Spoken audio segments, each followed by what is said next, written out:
The end of the winter brought nothing but hopelessness and tragedy before a single flower was in bloom. Madrilean streets were crowded at the crack of dawn because that is what usually happens in a sprawling metropolis. It was 2004. Veronica was a young teacher at a primary school located in Santa Eugenia. Albeit confident and smart, this woman was torn between her current life and the fate she was about to face: motherhood. She was afraid to take care of someone who was her own flesh and blood due to the hard childhood she had had. One day, before taking maternity leave, she decided to visit her pupils in order to wish them good luck during the year. Also, she took advantage of the journey to visit her fiancé, who worked in the same neighborhood as a firefighter. It was going to be an exciting surprise.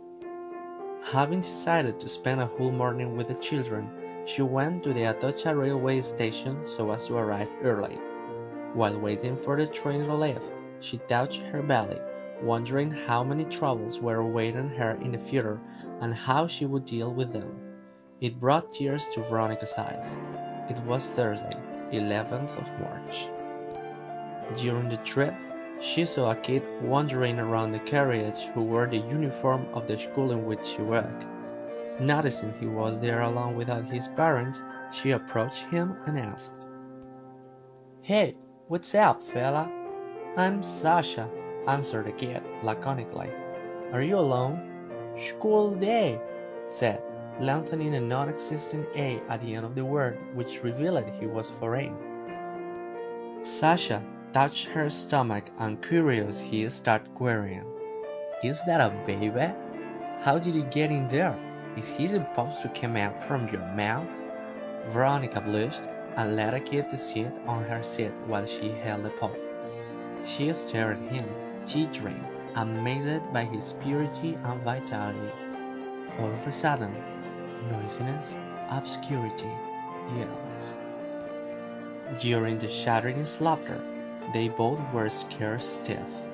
Crawling, Sasha grabbed at her hand and, once he reached it, he hit her belly, trying to protect the life developing inside. A few seconds later, the atmosphere was filled with silence and despair. The day Aaron, Veronica's boyfriend, was destined to aid the victims of the terrorist attempt. Among the corpses, the gore gushing out from everybody's skin, the tears and the smoke staining the air with ashes and balls, he found a familiar face lying in the soil, bleeding, and who was embraced of a kid with tightly shut eyes, obviously dead. The tearful man lifted her body and took her immediately to the ambulance due to the fact that her water had broken. It was a complex delivery. The mother was unconscious and the fetus did not breathe or move. Then, mother and son opened their eyes at the same time, looked at each other, and cried. The day after, at a hospital, the father was on a bed next to his girlfriend, caressing their baby. Veronica notices in the corridor a lady speaking another language, non-Spanish, and shouting out loud. She rose up, held her son in her arms, and went to her. She saw the foreign woman carried a photo in which she recognized the kid she met in the tram. Veronica knelt down. The pain did not matter and wailed. The other lady began to mourn, reddened and overbalanced. "Your child's last purpose was to protect mine. That's something I won't ever forget. He dissipated all my fears and gave me enough strength to be a mother. Although I did not get to know him, I can assure you that he was an angel come to earth.